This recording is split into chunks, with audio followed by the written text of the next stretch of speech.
Hello दोस्तों, 10 class study point में आपका स्वागत है। आज हम लोग जो है रसायन शास्त्र पार्ट 3 का धातु एवं अधातु पार्ट 4 को पढ़ेंगे। ठीक है, तो थोड़ा सा आज हम आपसे सॉरी बोलेंगे क्योंकि आज थोड़ा हमको बहुत बुखार है और खांसी भी है साथ ही साथ। तो अगर ज़्यादा क्वेश्चन पर हम समय न दें तो इसके लिए क्षमा कीजिएगा। ठीक है, फिर हम ताज़ा नया ऊर्जा के साथ फिर हम उपस्थित होंगे। लेकिन आज भी ऊर्जा उतना है, लेकिन बॉडी के अंदर अभी 103 डिग्री बुखार है। ठीक है, अभी हम नहाए हैं, बुखार पूरा तप रहा है लेकिन नहाए हैं और मात्र क्वेश्चन 9 लिखे हैं। कहे हैं कि नहीं आज प्रत्येक दिन 4:30 बजे वीडियो अपलोड करते हैं तो आज भी अपलोड करेंगे। ठीक है, तो चलिए वो सब बातें अलग है। ठीक है, तो आज हम गए हैं डॉक्टर के पास। तो डॉक्टर बताइए बुखार किस यंत्र से नापाता है। बुखार भी आया तो कुछ इससे भी प्रश्न हो जाए, किस यंत्र से बुखार को मापते हैं हम लोग। हाँ ठीक है, बुखार मापने वाला यंत्र जो होता है थर्मामीटर होता है। थर्मामीटर के अंदर क्या होता है, थर्मामीटर के अंदर जो होता है वो क्या होता है बच्चों बताइए। थर्मामीटर के अंदर जो होता है वो क्या होता है, पारा होता है। ठीक है, क्या होता है, पारा होता है। पारा का रासायनिक सूत्र Hg होता है। ठीक है, क्या होता है, Hg होता है। चलिए अब हम लोग आगे क्वेश्चन पर चलते हैं। देखिए बाबू, लोहे पर भाप के अभिक्रिया से कौन सी गैस उत्पन्न होती है। लोहा पर जब भाप प्रवाहित होता है तो उस पर कौन सी गैस निकलती है। आप लोग सोच रहे होंगे कि सर जी को जब इतना बुखार है 103 डिग्री सेल्सियस तो सर जी खड़ा होकर पढ़ा क्यों रहे हैं। देखो बाबू, इतना आप लोग से प्रेम है ना कि समय का एक प्रेम हो गया है आप लोग से कि हमको अपने बच्चों के पास 4:30 बजे तक वीडियो अपलोड कर देना है। क्योंकि आप लोग देखते हैं, हम देखते हैं कि व्यूज़ कुछ आ रहे हैं तो आप लोग देखते हैं, वो टाइम आपके लिए इम्पोर्टेंट हो चुका है। इसीलिए बाबू वो टाइम को व्यर्थ न देते हैं आप लोग। तो उस टाइम पर हम वीडियो अपलोड करने के लिए भले ही आज क्वेश्चन हम लोग कुछ कम पढ़ेंगे लेकिन हम वीडियो लेकर आए हैं कि ताकि कुछ आप जानें। ठीक है, तो ये सारा वीडियो जो है सारा क्वेश्चन जो है बेटा ये बहुत इंपॉर्टेंट क्वेश्चन है। भले ही थोड़ा हल्का हो सकता है, पढ़ने वाले बच्चों के लिए तो हर एक चीज़ हल्का होता है। ठीक है ना, तो आप लोग पढ़ते हैं इसलिए ये हल्का है, हम इस बात को मान रहे हैं। लेकिन चलिए उसी के बहाने तो थोड़ा सा रिवीजन तो हो जाएगा है, इसी के बहाने थोड़ा सा रिवीजन हो जाएगा। ठीक है, तो देख लेते हैं हम लोग क्वेश्चन। लोहे पर भाप के अभिक्रिया से कौन सी गैस उत्पन्न होती है। तो लोहा पर जब भाप प्रवाहित किए करते हैं बाबू तो कौन सा गैस निकलता है। ये क्वेश्चन बहुत इंपॉर्टेंट है, बहुत वीवीआई है। ये सारे क्वेश्चन को आप नोट्स कीजिएगा और लिख लीजिएगा। लोहा पर बाबू जब भी भाप को प्रवाहित करते हैं तो उसमें से हाइड्रोजन गैस निकलता है। बताइए कौन सा गैस निकलता है, हाइड्रोजन गैस निकलता है। तो यहाँ पर बाबू क्या होगा, हाइड्रोजन गैस होगा। एच का मतलब बाबू क्या होता है, हाइड्रोजन होता है। एच का मतलब क्या होता है, अरे भैया ये भी धोखा देगा का, धोखा सब क्या ये सब देता है। हाइड्रोजन क्या होता है बाबू, हाइड्रोजन है ना, क्या होता है, हाइड्रोजन। ओ का मतलब क्या होता है बाबू, ऑक्सीजन। सब आप लोग जानते हैं लेकिन जो नहीं जानते हैं उनके लिए कुछ कर दिया जाए। इनका मतलब नाइट्रोजन। आप सारी इतना तेज है, सभी लोग जानते हैं। अमोनिया गैस वही भी है। ठीक है, अगला क्वेश्चन देखते हैं हम लोग। MgCl यौगिक का गलनांक क्या है। मैग्नीशियम क्लोराइड, क्या बाबू, मैग्नीशियम क्लोराइड का जो गलनांक है वो क्या है। मैग्नीशियम क्लोराइड का गलनांक क्या है। क्वेश्चन जो दिया है क्वेश्चन जो दिया है, क्वेश्चन क्या दिया है, केल्विन में दिया है, केल्विन में दिया है, ये भी केल्विन में है, ये भी आपका केल्विन में है। तो इसमें क्या होगा आपका, तो इसका आंसर 1045 केल्विन है, 1074 केल्विन है और 981 केल्विन है, 2850 केल्विन है। इसमें आंसर होगा क्या, ये देख लीजिएगा। आया हुआ क्वेश्चन इसलिए हम लिख दिए इस पर। यहाँ पर आपका होगा 981 केल्विन, 981 केल्विन। 981 केल्विन को अगर हम 981 केल्विन को अगर हम बाबू बदलेंगे किस में, सेल्सियस में, तो क्या करना पड़ेगा। 981 केल्विन को अगर सेल्सियस में बदलिएगा तो बाबू कैसे बदलिएगा, 981 में से 273 को घटा दीजिएगा, केल्विन में आ जाएगा। 981 को बाबू क्या कीजिएगा, 981 को 273 घटा दीजिएगा तो 11 में से 3 गया 8 और 7 में से 7 गया 0, और यहाँ पर आपका बाबू हो जाएगा 9 में से 2 गया 7, 708 डिग्री सेल्सियस हो जाएगा। समझ गए ना। जब केल्विन में रहता है और उसको सेंटीग्रेड में लाया जाता है तो बस सिंपल तरीका है बाबू कि 273 में से उसको घटा देना है, 273 उसमें से घटा देना है। कभी कभी आता है ये ऑब्जेक्टिव में, तो कोई भी चीज़ केल्विन में रहेगा तो 273 घटा दीजिएगा तो क्या डिग्री सेल्सियस में बन जाएगा। तो 981 केल्विन था, इसको डिग्री सेल्सियस में हम लोग बदले हैं क्या, 273 को घटा दिए तो 708 डिग्री सेल्सियस हो गया। ठीक है बाबू। चलिए अगला क्वेश्चन देखते हैं। थोड़ा आज क्वेश्चन भले ही थोड़ा जल्दी चल जाएगा, है ना, क्योंकि बोलने का इच्छा नहीं कर रहा है लेकिन बोल रहे हैं। अगर लोहे में 0.05% कार्बन मिला दिया जाए तो यह क्या होगा। देखिए, कभी कोई भी धातु में कार्बन की मात्रा जब मिलती है तो वो कठोर अवस्था में आने लगती है। कल हम बताए भी थे, कल हम आपको बताए थे, ठीक है, कि किसी धातु में जब कार्बन को मिलाते हैं तो उसका जो शक्ति होती है कठोर हो जाती है, पहले की अपेक्षा और ज़्यादा कठोर हो जाता है। तो यहाँ पर 0.05 कार्बन मिलाया जाएगा, किसमें बाबू, लोहा में, तो क्या हो जाएगा, मुलायम हो जाता है, प्रबल तथा कठोर हो जाता है, कि कोई असर नहीं पड़ता है या इनमें से कोई नहीं। तो प्रबल हो जाता है बाबू, कठोर हो जाता है, प्रबल को कठोर कहते हैं, प्रबल तथा कठोर हो जाता है। इसका बी का ऑप्शन क्या होगा आपका, 3 का ऑप्शन क्या होगा बाबू, बी होगा। ठीक है, 3 का ऑप्शन क्या होगा, बी होगा। जब कार्बन मिलाया जाएगा 0.5% लोहा में तो वो लोहा पहले की अपेक्षा और प्रबल और मजबूत यानी कि कठोर हो जाएगा। ठीक है, आगे देखते हैं। धातु के बर्तन में खाना बनता है क्योंकि यह है उष्मा का क्या है।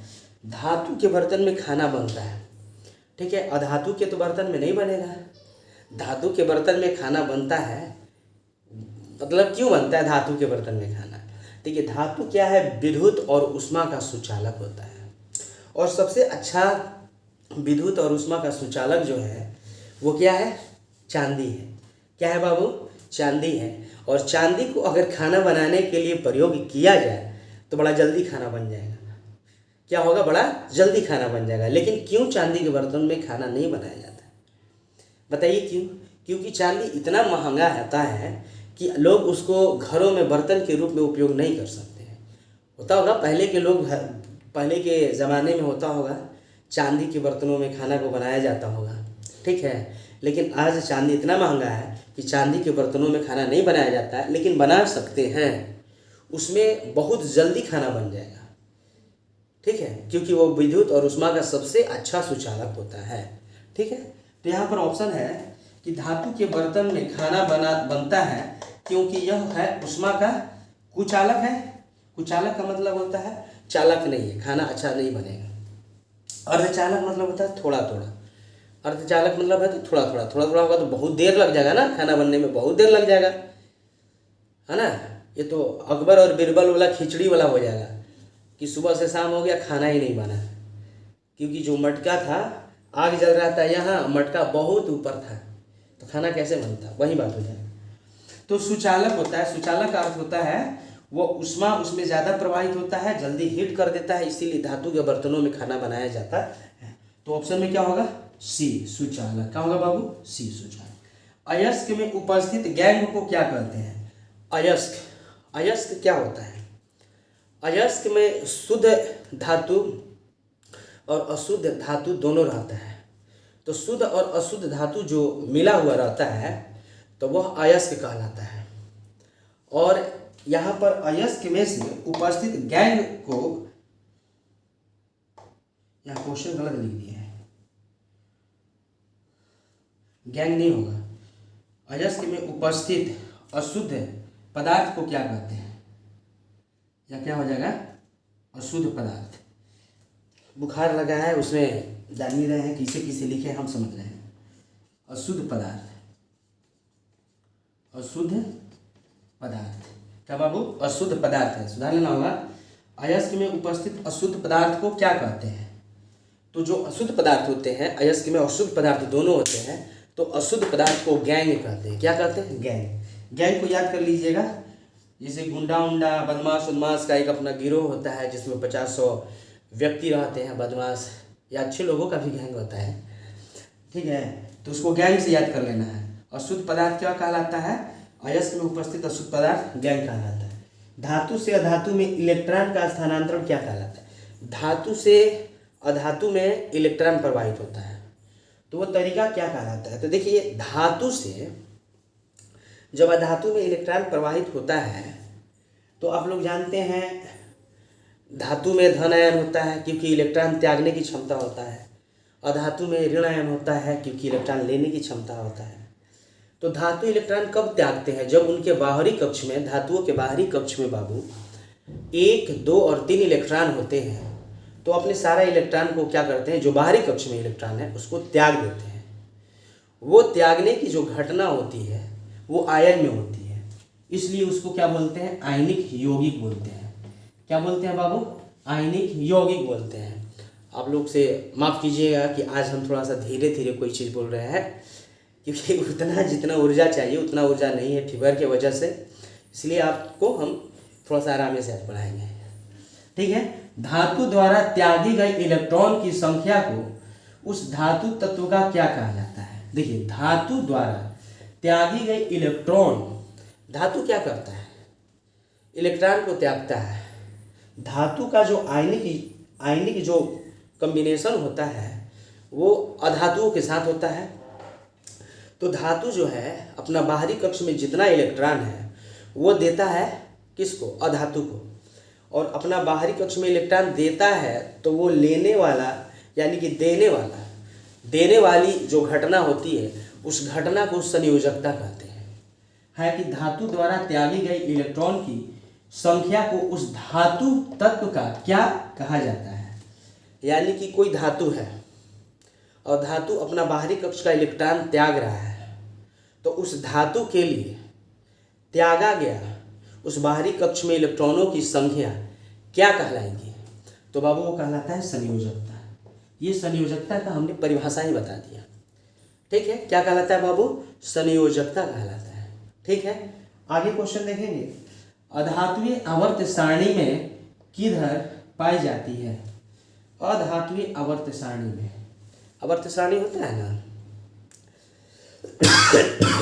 आप सभी लोग आवर्त सारणी ले लीजिएगा, आप सभी लोग आवर्त सारणी ले लीजिएगा और जब हम कार्बन और उसके यौगिक पढ़ाएंगे तो आपको और बढ़िया से समझ में आएगा, तब 100% क्लियर हो जाएगा। बहुत सारे बच्चे बोलते हैं कि सर कार्बन और यौगिक जो चैप्टर है बहुत भारी है, तो हम बाबू आपको गारंटी दे रहे हैं कुछ भारी नहीं होने देंगे।